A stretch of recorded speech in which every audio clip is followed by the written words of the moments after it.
Hey guys, part two. If you go to Google and search Texas RRC Orphan Wells, you'll come to it and it should pop up here. Let me show you what it looks like. That's it. That's the big deal. In this video, I'm going to show you what you need and where to find them. And there's still a couple more parts of this we'll have to go over in the future as the videos come out, but this is the general basics of it. Here is the list of them all, like oil wells. If you want county, you can put a county. Andrews, I'm gonna try that one. See that this is out in the Permian, Andrews County. Queen. Here you can go through, look up information, check it all, yada yada yada. But we're not going to get into how to spot it because that's a whole different video. But this is where they're at. Of course, you can type in, if you don't do anything, I'll show you. Yeah, see, over 4,500 orphan wells. So there's a lot of wells out there, but you got to figure out how to pick them. First, there's a procedure for taking them over. Say a guy dies, market crashes, guy loses his ass. There's a repair he can't afford, and his P5, his organization report, goes. This is a P5. This is what you'll have to fill out as well. But say he loses his company or passes away, this becomes an issue with the state, and then it becomes an orphan well. There's a multitude of different things. It's very important also, I will say, to see when things went bad and then to research, okay, did he die? Because if he died,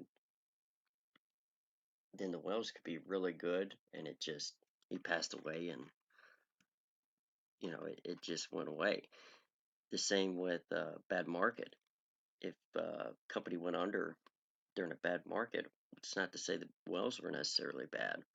So you really got to do your homework on figuring out where and why it went bad. There's mechanical and other things, but this is the start of it. Here, the procedure, acquiring operator must have an active P5. That's what we were just looking at. This is your organization report. There are fees for filing this. You can hire an operator to handle the wells. That is an option. Make sure and have a non-circumvent, non-disclosure, all that good stuff with them so they don't take it from you. And they can handle this, or you can do it on your own. As I said in the first video though, find a geologist, find an engineer, find somebody to walk you through all this, because once you sign up for this, there's actual stuff you got to do with it. Let's see, that's the one we were just looking at. Next, acquiring operator cannot have outstanding final orders. That's a given. If you're already having issues, you can't go out and find another problem child well. So you got to be in good with the state, no issues, everything's on board or above board. That's kind of a given. Bonded operator, typically it's $2 a foot or $10,000 for 9 wells, I believe. That is for the plug and abandon. The state keeps that just in case you bail. They have the money to go and plug these orphan wells. Typically, they don't plug them as long as they're not an environmental risk to the area in which they're at, or they'll plug them if the landowner's just throwing an absolute fit about them. So if it's still there, it probably doesn't have any environmental issues. It still probably have mechanical issues, but it doesn't have environmental impact issues. The Texas Railroad Commission has attorneys that work on this stuff.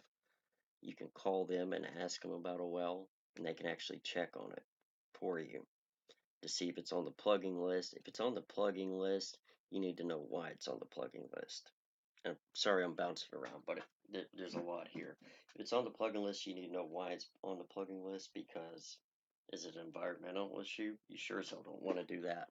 And this is all things you do before you get a lease, and we'll get to that in a second. But you do all the checking before you get a lease. Once you've checked and everything's in order, then you go out and reach out to the mineral owner to get a lease.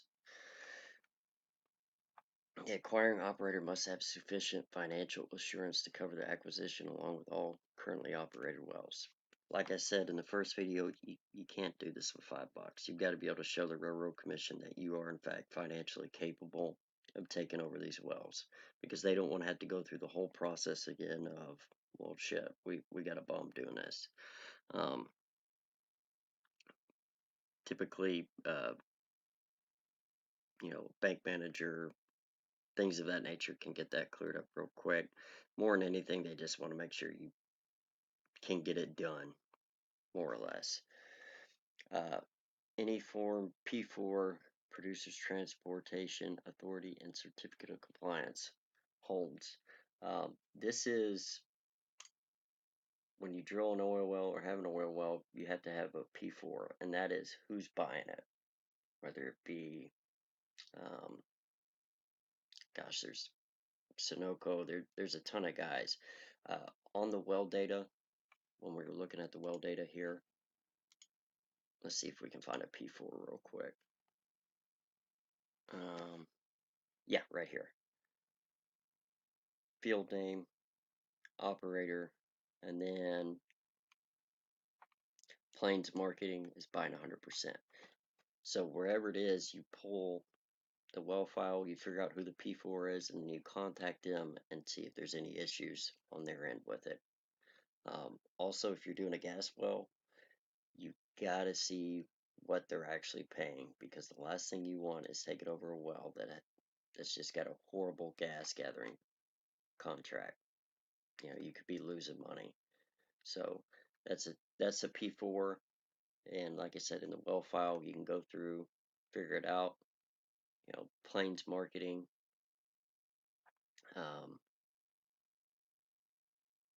There's where you contact, and then of course you can Google them, figure out how to contact them, etc., etc.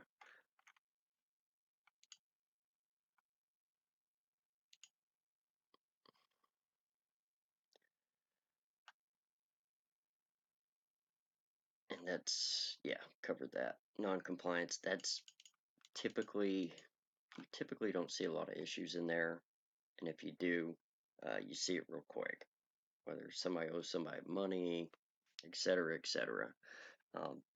Always check that one though, because once you sign the lease with the mineral owner, you own that property. You are responsible for it.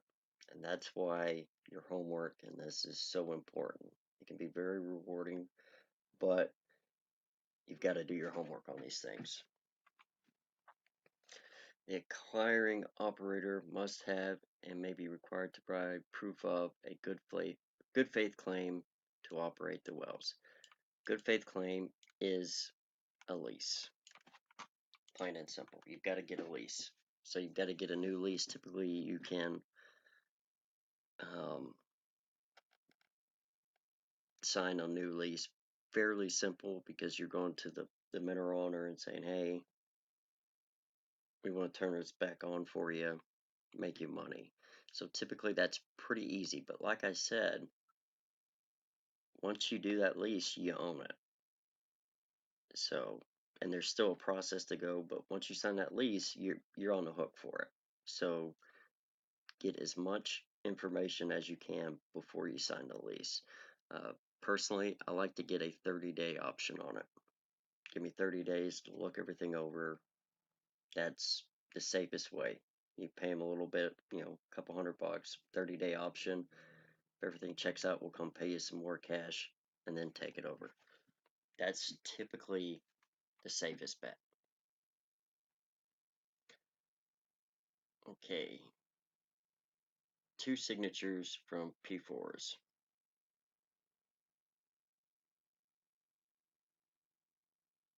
You try to get it. You have to attempt to get a signature from the prior operator. If he's died, you're obviously not going to get it, and you send certified mail, the whole shebang, just trying to get a signature from him. It talks about it here. And again, The attorneys and staff at the Texas Railroad Commission are great, so feel free to call them if you've got any questions. But this goes into detail about it. If you can't get on this, how you do it. It's not an easy part, but this is a quick part. If you can't get a hold of them or he won't sign it, certify mail it. And like I said, just call the Railroad Commission attorneys once you get a lease. Once you get a lease on it, then you start messing with this stuff.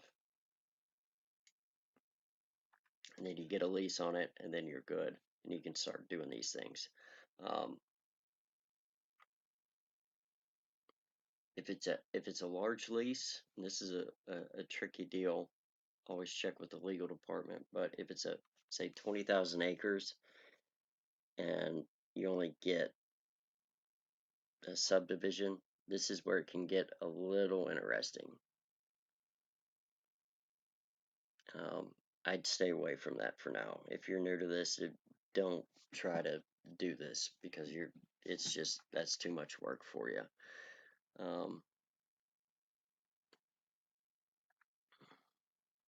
Proof of good faith claim to operate the wells must be filed with the commission. So again, good faith claim is a lease. Lease with the mineral owner. You got to have that obviously when you go through. And that's basically it out of that. On the next video, I'm going to go over mechanical things of that nature. But the contact information right here, if you're serious about doing it, like I said, the staff at the Railroad Commission are great. They actually have in-house attorneys they don't give you legal advice obviously, but they tell you what can and cannot do. And they also have the plugging list. I can't remember if I said it earlier, but if there's any potential environmental impacts, the Railroad Commission will plug a well. They test them yearly to make sure they're not environmental issues. Also, if the landowner is tired of looking at it and it's an orphan well, they can sometimes plug it. It's very important to figure out why they're plugging it though. Is it leaking casing, landowner, things of that nature.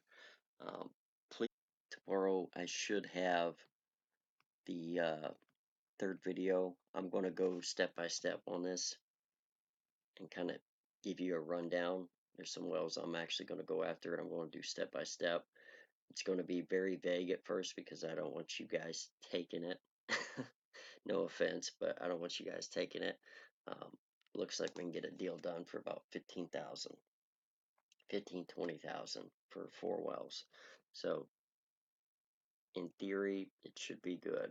But like I said, it's going to be vague, but I hope you guys come along for the ride with me. Thanks.